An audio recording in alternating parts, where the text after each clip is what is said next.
熟悉嘅一段嘅經文，一個好熟悉嘅題目，講主禱文。我哋成日都念㗎，係咪啊？咁樣喺呢個禱文嘅裏頭，究竟係咪一個禱告詞咧？咁我哋留心喺呢度經文咧，我哋好多時咧都讀馬太即係讀呢個禱文嘅時候咧，我哋都忽略咗前頭嗰幾句嘅説話。嗰幾句説話係咩咧？我哋翻去前面呢度第9節，所以你們禱告要這樣說。咁第一個咧，我哋請留意呢度，所以似乎咧經文咧提醒我哋呢度係牽涉到前面一啲我哋需要注意嘅事情，係咪啊？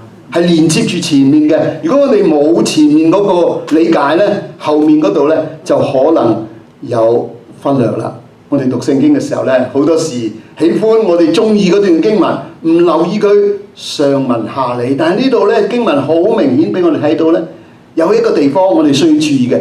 所以係咩咧？究竟主耶穌講呢段説話前面係講到咩事情咧？如果我哋讀馬太福音第6章，你翻到去嗰度經文嘅時候咧，佢就講到有啲人咧禱告咧，好喜歡咧就係討人嘅喜悅。佢哋咧以為話多啦，神就垂聽。佢哋咧就不斷用重複嘅説話。咁咧，主耶穌話呢啲嘅禱告咧冇乜幫助，達唔到神嘅面前。以為話多啦，我講多兩句啦，我就重複啦，唔得嘅。咁樣跟住耶穌就講到呢度，所以咁究竟應該點樣去禱告先至啱啊？所以即係話呢個禱告咧就唔同，應該同嗰啲法利賽人嗰種不斷重複嘅話咧係有啲唔同嘅。咁我哋禱告嘅時候，我哋就要留意啦，唔係叫我哋不斷嘅重複，好似一啲嘅念誦嘅經文咁樣。另外咧，嗰句説話咧就係你們禱告要這樣説。嗱，呢句説話咧，我哋念主禱文嘅時候咧都冇講嘅，係咪啊？但係其實呢度嗰個意思係咩咧 ？In this manner， 用呢個方式。所以呢一度咧就即係話我哋呢個係一個禱告嘅時候咧，我哋要留意到呢一個係一個嘅大綱，一個方向，讓我哋點樣去禱告，或者呢個係 know-how， 就係我哋禱告嘅時候咧就應該照住呢一個嘅樣式去。咁你話呢個咁樣嘅解釋準唔準確啊？其實咧，主禱文呢一段説話咧，大家有冇留意到喺聖經其他嘅地方有冇出現過啊？有，喺邊度啊？路加福音咯，喺路加福音第11章2至到4節，如果你方便嘅時候，可以翻下嗰段經文。路加福音11章2至4節嗰度咧，有一啲施洗約翰嘅門徒咧，就嚟到問耶穌啦。主耶穌啊，你好唔好好似施洗約翰點樣教導門徒禱告，亦都嚟到教導我哋禱告啊？佢哋見到咧耶穌行咁多嘅奇妙嘅事情，就想到咧梗係同禱告好有關係㗎啦。咁於是佢哋就話既然耶穌你能夠行咁多奇妙嘅事，而禱告係咁關鍵嘅，不如你都教下我哋點樣去禱告啦，等到我哋咧都好去支取神呢個豐富嘅力量啦，好唔好啊？真係好好啊，係咪啊？咁耶穌就教導佢哋禱告啦。呢度禱告咧嗰個內容主要嘅核心咧係同馬太福音嗰度基本上嗰個相同嘅，係咪啊？咁我哋就留意咯喎，喺呢兩段嘅比較嘅裏頭咧，一個係施洗約翰嘅門徒嚟到問耶穌點樣教導佢哋禱告。一段呢，就喺馬太福音呢一處登山寶訓嘅其中嘅一段講到禱告，究竟好似個背景有少少唔相同喎。我哋就問究竟應該係點樣啊？會唔會係點樣邊段先邊段後，或者兩段係重複嘅呢？咁根據我嘅研究呢，我估計大概就係先有門徒就問耶穌點樣嚟到禱告啊，於是就有咗路加福音第11章呢一處呢一度嘅教導。然之後呢，耶穌又喺教導眾人嘅時候呢，就將呢一個嘅禱告再加以少少補充，或者係更加嚟到完全、更加表達得清楚，嚟到將呢個禱告講出嚟。咁即係話呢，先呢耶穌呢就將嗰啲最核心嘅重要部分同門徒分享咗啦。分享咗之後，覺得門徒都覺得好有幫助喎。於是呢，耶穌又再一次嚟到教眾信徒點樣嚟到去禱告。喺呢個禱告嘅裏頭呢，我哋能夠學到，由於咁重要嘅呢個禱告呢，咁所以我哋真係要嚟到學習喎。我哋亦都留意到呢，其實好多嘅教會，甚至歷世歷代嘅教會都有唔少用呢一段禱告嘅説話。我哋剛才讀嘅我們在天上的父，願人都尊你，成為我哋嘅敬拜嘅一部分，係咪？好多唔同嘅教會都有咁樣用，咁有咩用啊？其實好明顯啦，因為呢一段嘅説話，嗰啲語句非常之精煉，內容非常之廣泛，而且呢，我哋覺得呢，可以讓我哋唔需要諗咁多嘢就可以將我哋呢個禱告嚟到獻上，幾咁好呢？所以好多教會都有用呢一段經文，更加留心喺呢一個嘅馬太福音嗰個最後嗰度11節嗰度呢，就講到願國度、榮耀、權柄都是你的，直到永遠。阿門。呢一段呢，就更加似一個禱告嘅結束啦。但係我哋留意喺古卷嘅裏頭，喺聖經嘅裏頭，有古卷話呢一段經文係冇嘅，因為國度、權柄、榮耀全是你的，直到永遠。呢句説話咧喺古卷嘅裏頭冇嘅。根據現代學者嘅考究嚟講咧，真係好可能呢一段説話係成為當時嘅人抄寫聖經嘅時候咧，將呢個傳統加咗上去，即係話教會有呢個傳統，而呢個獻上一個禱告，而呢個禱告咧唔係主耶穌原先講嘅。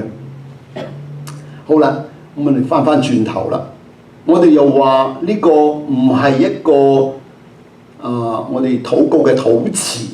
我話我哋咧要照呢一個方式嚟到禱告，但係又好有用，而且咧耶穌又教我哋要照呢個方式嚟到禱告。咁究竟照乜嘢嘅方式啊？我哋留心呢段經文嘅時候咧，我哋留意到喺呢個禱告嘅裏頭有3個嘅個起點係咩呢？就係經文話我們在天上的父，係咪啊？或者喺路加福音度講父啊！禱告第一個我哋要好學習嘅一樣嘢呢，就係我哋同神嗰個嘅關係啊！呢個就俾我哋思想到啦。我嘅家庭背景咧都係未信耶穌嘅，係咪？即係我以前係唔信耶穌嘅。咁我哋以前係咩？好多啲求神拜佛，點樣求法㗎？哇！真係帶住好一種戰兢嘅心情，有一啲嘢心裏頭好想求嘅，於是咧就過時過節咧又向神嚟到求啦。心恐咧神聽唔到嘅，係咪啊？但係耶穌教我哋點樣嚟到向神禱告咧？第一件事要注意嘅，我們在天上的父，係我哋同神之間嘅關係，呢個關係係點樣㗎？係一個父同埋子嘅關係。哇！呢個真係寶貝啦。按照我哋嘅本質，羅馬書第1章就同我哋講啦。其實原來神的憤怒顯明在一切不公不義嘅人身上，就是嗰啲行不義嘅、唔守真理嘅等等，好多好多嘅罪狀。我哋照住我哋嘅本性，照住我哋嘅個人我哋喺主面前係時時好論盡㗎。好多時想係一件事，行出嚟嘅又係一件事。嗰頭咧話，真係今日咧要好好嘅唔好同人拗頸啦。一下子咧又俾人擊倒嘅時候咧，又發脾氣啦。突然間咧又俾人架車閃過嘅時候咧，又鬧佢幾句都會有。我哋都會有好多好多嘅，即係唔公義自私貪心等等嘅念頭。如果按照我哋嘅本相，我哋點樣能夠得神喜悅呢？唔得。所以耶穌第一個，當我哋禱告嘅時候，我哋要了解我哋嘅身份係得到主耶穌嘅寶血付咗重價，我哋係何等嘅不配，能夠稱為神嘅兒子。所以喺呢個禱告嘅裏頭，第一件事我哋要找緊呢一個關係。點樣咩關係我哋係主寶血買贖翻嚟神所寶貴嘅兒女，係佢呢個牧場上高嘅羊，係佢所珍愛所珍惜，而神俾我哋嘅恩典咧係白白嘅，係完全嘅降俾我哋，係無比嘅恩典嚟到賜俾我哋。哥林多前書4章15節係咁樣講嘅。哥林多前書4章15節，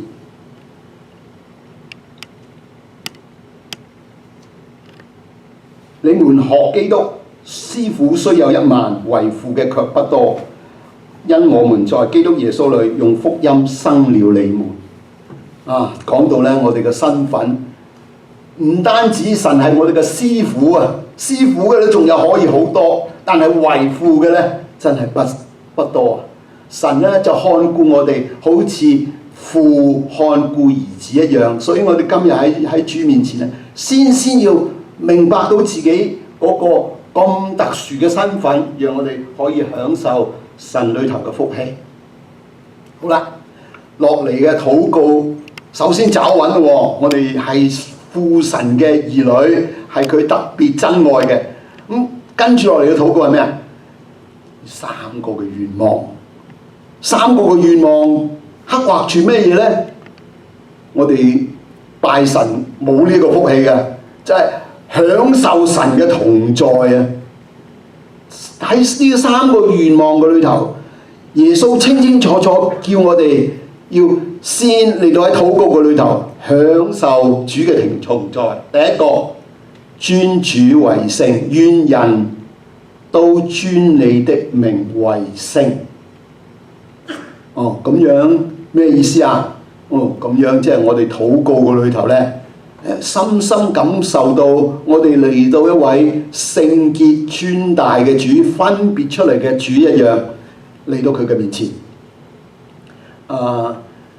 我哋記得喺路加福音1章47節就講到瑪利亞。瑪利亞喺嗰處做乜嘢呢？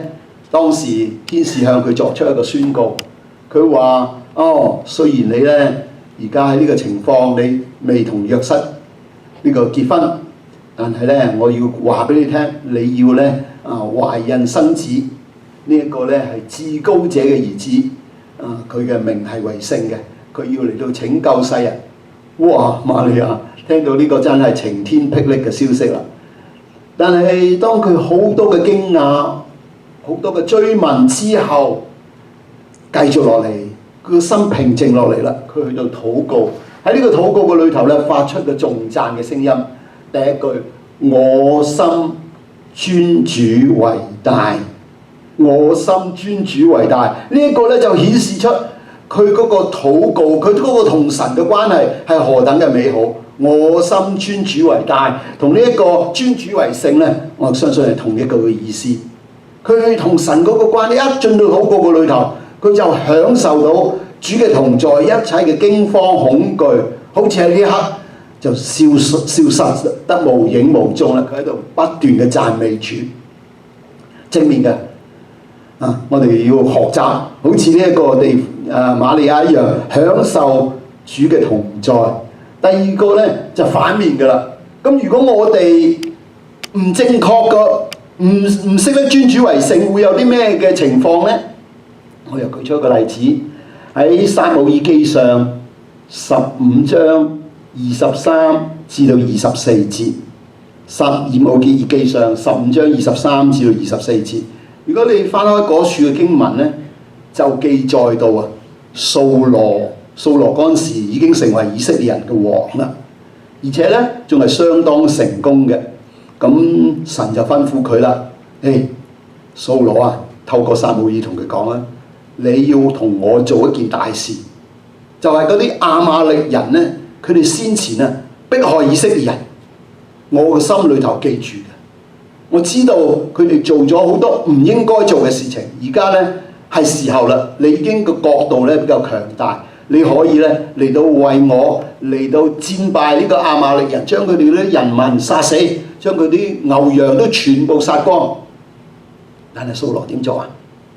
掃羅呢就係真係去打仗啦，亦都真係打贏呢場仗啦。但係佢卻係將牛羊留低，將一啲婦女亦都留低。佢就當撒母耳清楚同佢講：你唔好咁做啊！點解我仲聽到有啲牛羊嘅聲音㗎？掃羅就話：撒母耳啊，唔係啊，呢啲牛羊係我準備嚟獻俾神㗎。嗱，我已經照神嘅吩咐做晒㗎啦。嗱，而家呢啲牛羊呢，我就準備嚟到獻過俾你嘅神啊。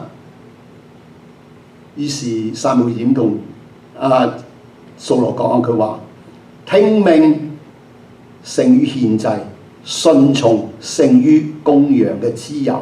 喺嗰度指出咗掃羅咧嗰個悖逆神嘅行為，唔尊主為聖啊！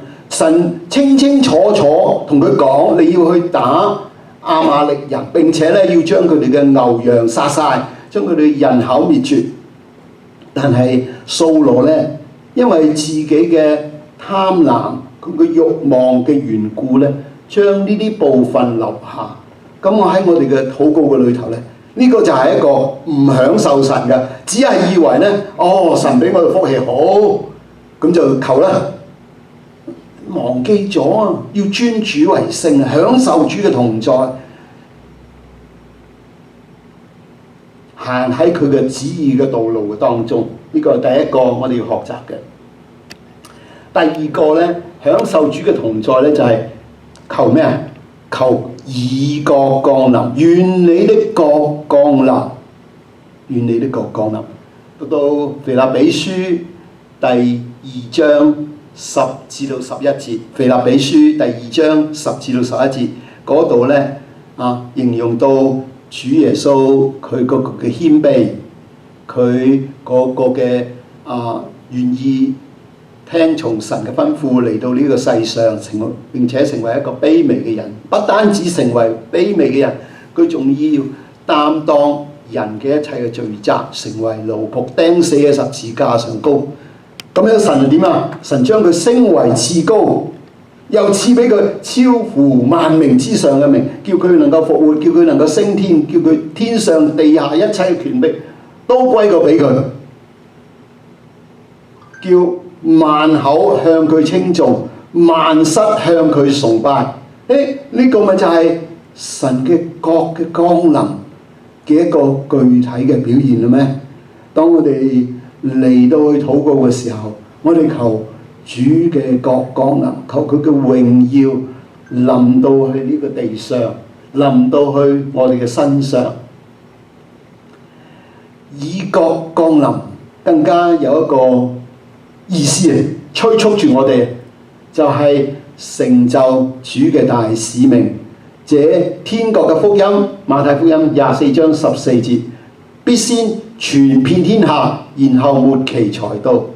盼望啊！我哋都趕緊揸緊，哇！當我哋禱告嘅時候，哇！主啊，你國快啲嚟啦！你咧快啲嘅福音咧，能夠傳遍天下，傳遍我嘅家人，傳遍我嘅朋友，傳遍世界嘅每一個角落。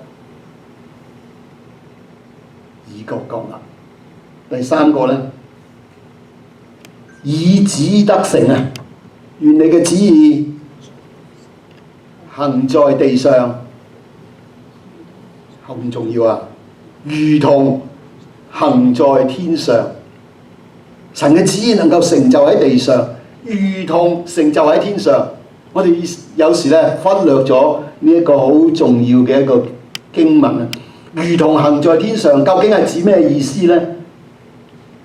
我哋睇耶穌喺約翰福音第19章30節，佢嚟到十字架上高，佢話成了。耶穌喺世上嚟到最後嘅一刻，佢成就咗神嘅旨意。大衛使徒行傳13章36節，佢一生進行咗神嘅旨意。我哋盼望我哋嘅一生都係遵照咗神嘅旨意，服侍嗰一世代嘅人。我哋嘅一生都係喺呢個方向。喺呢一處我更加要指出如同行在天上，究竟係指咩意思呢？大家咧可以翻查下以西結書第2章嗰處咧就講到一件事情，講到天上嘅4活物。有冇留意啊？天上嘅4活物咧好特色嘅噃，佢哋咧有4個嘅臉面啊，有人啦，有牛啦，有鷹啦，有獅子啦。咁奇怪嘅而且佢有好多個翅膀嘅喎，啲翅膀咧又佈滿咗眼睛嘅喎，而且咧神嘅靈就喺嗰啲嘅眼睛嘅裏頭顯示出神嗰個嘅智慧，神嗰個嘅全知喺嗰度當中，亦都有一啲嘅轉動嘅飛輪，嗰啲輪咧就係輪中套輪嘅，而且佢哋點樣樣4個方向都直行無阻嘅噃，想講明乜嘢嘢？呢啲天上咁特殊嘅啟示，講明咧呢啲嘅4活物係喺天上服侍神嘅，喺寶座嘅面前嘅，遵行神嘅旨意係點樣遵行法啊？佢係4個方向都直行嘅。神一有啟示咧，神一有指示咧，去嗰度行佢就向嗰度行，去嗰度行就向嗰度行。唔需要轉彎嘅，輪代表住神嗰個永恆嘅旨意，點樣嚟到去運行，輪中套輪互相結構，神嘅旨意亦都喺嗰處，輪去到邊一處，佢哋就去到邊一處，顯示出咧神嘅旨意係咁樣樣嘅，咁思想下我哋自己咯我哋遵行神嘅旨意係點樣樣嘅？如果神俾我哋一個啟示某某你要去邊度宣教咁我哋點樣樣？等我禱告下先。咁我尋求下神嘅旨意先。有時咧又等幾年先，有時咧就甚至忘記咗。但係神嘅旨意喺天上係點樣行嘅咧？直行無阻嘅，神去到邊，神話要點樣做就點樣做，神話要點樣行就點樣行。我哋今日弟兄姊妹嗰個合作係點樣樣嘅咧？係咪互相溝通到毫無阻隔？一有一個心意，大家話好我哋就一齊去做啦，真係咁了解、咁通透神嘅旨意咧？喺啟示錄喺呢個嘅以西結書啟示俾我哋天上嘅異象，真係咁明確嘅神嘅旨意咁樣咁通行無阻嘅。咁你又話奇怪啦？你之前咪講4個嘅臉面嘅，究竟表達住咩嘢啊？原來神嗰個嘅旨意啊，都係有彰顯住神嘅榮耀嘅。好似牛啦，代表住非常之勤勞嘅，係咪？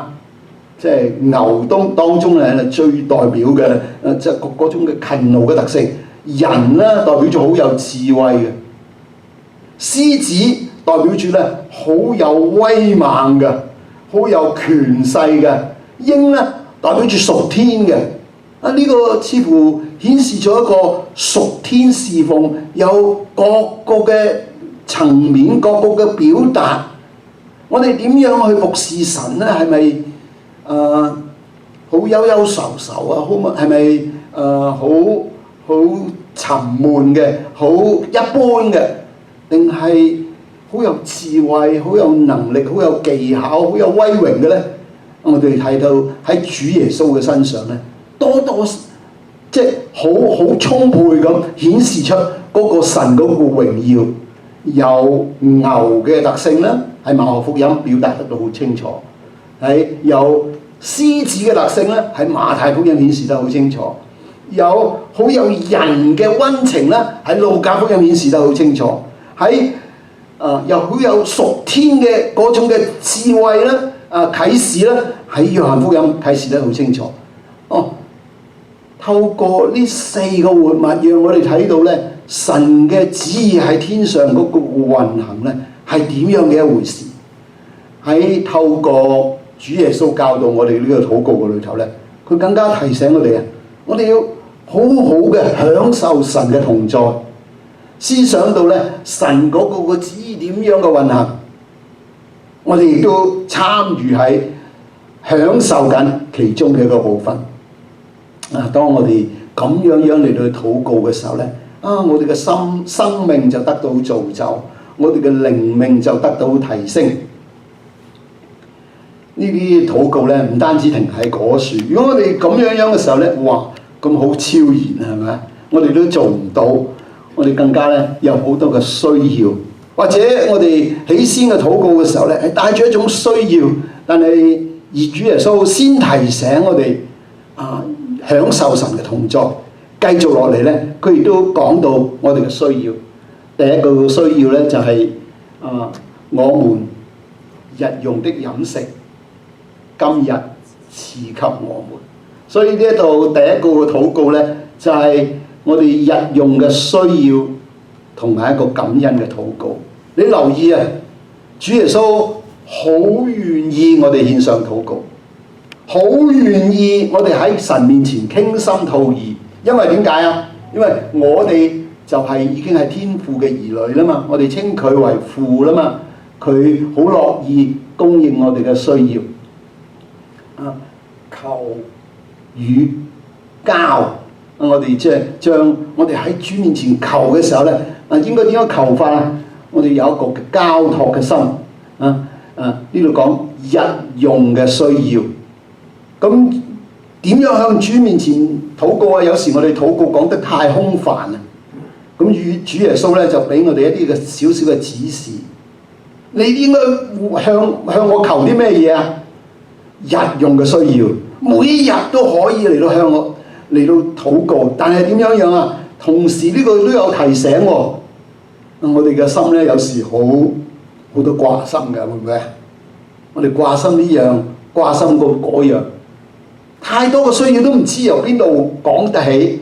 主耶穌話：你先為你日用嘅需要獻上禱告啦。你為你擺喺你面前，你今日嘅需要嚟到向我獻上祈求啦。當我講到呢一段經文嘅時候咧，就想起我琴晚嘅一個經歷，咁同大家都有一個少少嘅分享。琴晚咧我就發覺咧，點解喺我呢個左手邊痛痛地嘅咧，好唔舒服喎。但係又唔係唔食得嘢喎，食得嘢嘅喎，但係呢邊咧就係有啲痛，一直都唔去嘅喎嚇。我話捽下佢，誒仲係痛嘅，搽啲藥膏落去都係痛嘅，究竟係咩事咧？我就唔知道。但係當我想到呢一段嘅經文，我們日用的需要向主祈求，咁呢個痛咪就係我一個日用嘅需要咯，我應該向主祈求。咁啊，當我試過好多個方法啦，又用枕頭壓啦，又用指壓啦，又用藥膏啊，各樣嘢都唔得嘅時候，我就想到呢個梗係胃抽筋，因為係集中一個方向嘅，同埋喺呢個位置，我覺得大概係胃抽筋啦。咁我就向主禱告啦，我話：主啊，你幫我啦！你係一個慈悲仁愛嘅主，醫治我呢個需要。跟住咧，我又食一粒 Advil。估唔到咧，半個鐘頭之後，呢個痛咧就消咗啦。感謝主啊！神咧唔單要我哋獻上禱告，同埋咧好具體嘅、好實在嘅，將你嘅需要擺喺主嘅面前，何必自己擔呢？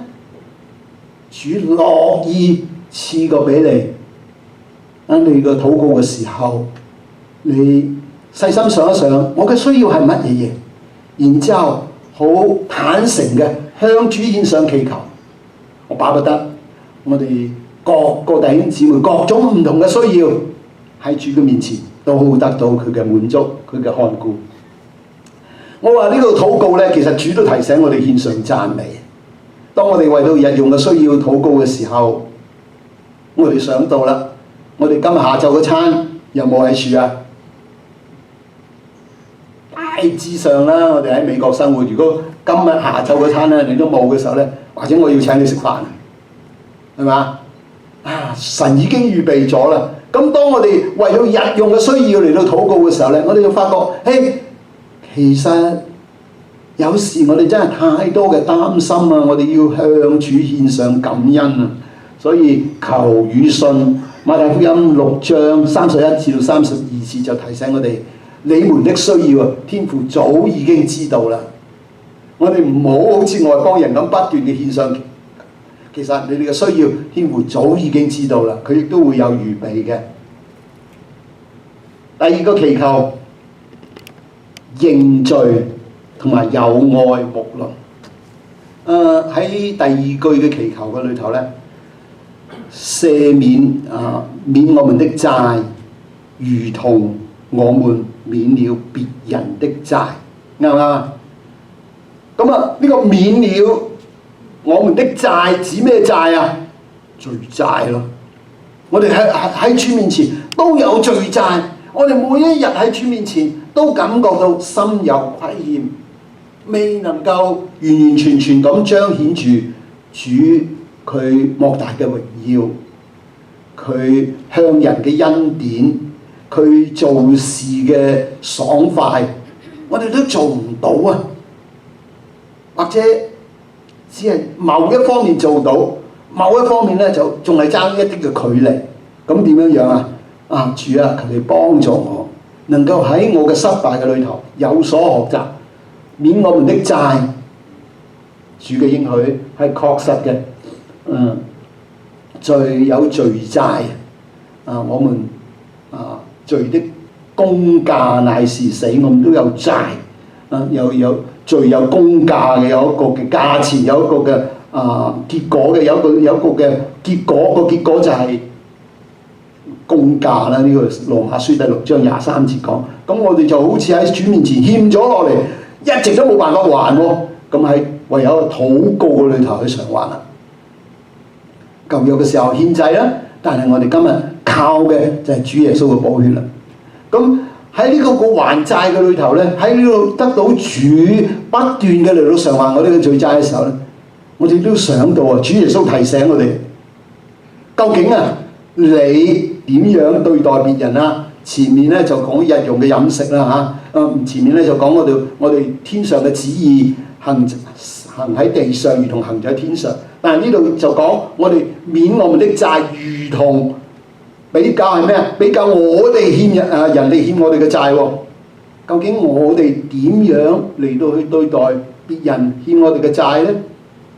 如果別人激嬲我哋係點樣嘅態度呢？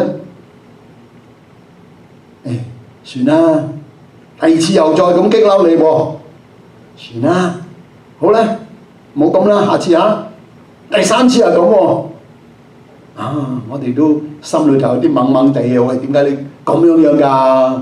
真係唔好制啦第四次又係咁喎，你話呢個人真係麻煩啊，避開佢啦。但係主耶穌教我哋點樣啊？如果我哋係咁計較嘅話咧，你留心啊！我同你之間嘅罪債咧，我都係用呢個咁計較嘅方法，你點算啊？神提醒我哋，當我哋不斷去每日求主潔淨、求主幫助嘅時候，主耶穌提醒我哋，究竟我哋同別人之間嘅關係，我哋同我哋朋友之間嘅關係，我哋同家人之間嘅關係，究竟今日去到邊一個嘅地步呢？所以喺禱告嘅裏頭呢，原來有一個潔淨嘅作用嘅。俾我哋想到，我今日真係對人有啲好疏忽喎，真係唔係幾識得饒恕人喎。呢書都有一個少少嘅分享。大概半年之前呢，有一次少少嘅交通意外，我就翻屋企嗰度係內街嚟嘅。咁有一個人呢，就帶住隻狗啊，但係佢冇鎖住隻狗啦咁隻狗四圍走喎，我就攰攰地啊，就冇留心，原來有隻狗咧跑咗去嗰條路嘅上高，仆喺樹唔走喎。大概我就碌到佢，我都睇唔到啦。嗰隻狗咧，跟住我就聽到呱呱咁叫，撲去個主人嘅身上。原來佢已經碌到啦。再冇耐咧，嗰晚嗰個主人就走去我屋企你車死咗我隻狗啊！咁我就當時冇乜答佢佢就話好嬲佢話，你一世都唔掂啊！我會恨死你啊！咁樣，哇，好嚴重啊！我話你都唔去求我饒恕你咁樣。但係當時我冇講呢句説話，我只係讓佢發泄咗佢嘅怒氣。好多時咧呢個鄰居就喺我對面啫。好多時咧佢都會咧俾啲手勢啊，俾啲面色我睇即係我路過見到我嘅時候咧，就會咁樣對我嘅。咁有一日咧，佢隻狗咧就從嗰個門口唰一聲又走出嚟咯喎。都幾難追喎，有時走去呢邊，有時走去嗰邊。啱啱先我就喺樹啦，咁佢一走出嚟，咁我點樣啊？我就話俾佢聽，你隻狗喺嗰度啊！我感謝主喎，我冇嬲翻佢喎，我仲話俾佢聽，盼望咧有一日佢明白咧，我係對佢冇惡意嘅咧。就係咁樣啦。我哋喺禱告嘅裏頭咧，不斷嘅係向主禱告。亦都係不斷嘅嚟到省察自己。第三個，不叫我們遇見試探，救我們脫離兇惡。第三個祈求呢度話不叫我們遇見試探，即係 lead me not into temptation。要點樣祈求啊？我哋首先求主不叫我們遇見試探，喺箴言書30章8至到9節提醒我哋，唔好俾虛謊虛假所籠罩。更加呢個亞古珥咯喎，唔好俾我太富有啊！太富有咧，我就會目空一切。唔好俾我太窮啊！太窮咧，我就會偷噶啦。因為窮得太緊要啦，冇辦法忍受啦。試探，但係主耶穌提醒我哋咧，冇錯，我哋人生有好多嘅試探，有好多嘢我哋都唔知道自己能唔能夠承擔得到，我哋要求主嚟到引導。但係更加重要嘅咧，不叫我們遇見試探，我哋唔好自己走入去試探嘅網絡裏頭當中。明明知道咧，醫生提醒我啦，唔好食咁多啲肥膩嘢啦。唔緊要啦，食佢幾餐啊嚇！咁好食嘅嘢點能夠唔食啊？結果食咗之後咧就對身體唔好咯，係嘛？不叫我們遇見試探，你唔好自己踩落去噃。如果我哋食咗明知係唔應該食嘅，你又夾硬去食咗，做咗啲咁嘅錯事啊，然之後求主憐憫嘅時候咧，我哋咧心裏頭要有一啲嘅省察啦。哎呀今次主你要我受啲懲罰咧，受一啲苦難咧，我都冇怨言啊，因為係我自己心甘情願嘅做咗呢啲嘅事情，要受啲惡果係應該嘅。更加咧呢度話救我們脱離兇惡，有呢個翻譯咧就係不叫我們脱離那惡者。我更喜歡後者嘅解釋，更喜歡後者呢個翻譯，因為點解啊？嗰個攻擊我哋嘅惡者咧係好唔容易對付嘅。我哋都要明白我哋自己有嘅限制，但願我哋常常求主憐憫，唔好走去啲試探嘅裏頭，更加咧知道呢個惡者對我哋嘅攻擊咧係會不停嘅，如同獅子咆哮，要尋找吞吃攻擊佢嘅人，亦都好似咧一個嘅篩子彼得喺耶穌上十字架嘅時候，好似個篩子要篩佢一樣。我哋要喺當中嚟到省察，要求主救我哋脱離那惡者。講完呢個三個嘅請求，我哋就睇到主耶穌何等嘅心意，讓我哋嘅生命嘅每一個方面、每一個層次都喺呢一處有一個預備，讓我哋去祈求有應用。第一個，我哋首先一開口，我哋就要充滿讚美，因為點解啊？我哋係天父嘅兒女，先至可以向主祈求㗎。第二個咧，我哋要先求佢嘅國同埋佢嘅義，咁樣咧，我哋嘅祈求咧就會得到佢嘅憐憫，得到佢嘅供應。第三個咧，我哋咧要盡力喺主面前傾吐我哋嘅心聲，傾吐我哋嘅需要。第四個咧，呢個禱告咧係夠我哋用嘅，即係話我哋嘅生活嘅每一個需要，其實都可以喺禱告，喺呢個禱告主嘅禱告嘅文嘅裏頭揾到個方向。但願我哋每一次讀呢一段嘅經文，或者係念誦呢個經文嘅時候咧，都俾我哋呢一啲嘅提醒，讓我哋知道咧，主耶穌原來有咁豐富嘅預備喺我哋嘅身上。好，我哋同心獻上禱告。主耶穌，我哋感謝你，你將天國嘅福氣厚厚嘅為屬你嘅人去預備。求你今日都開我哋嘅心竅，叫我哋明白你愛我哋嘅心懷，讓我哋放膽嘅喺你嘅面前祈求，以至到得蒙你嘅應允。禱告奉耶穌基督嘅聖名，阿門。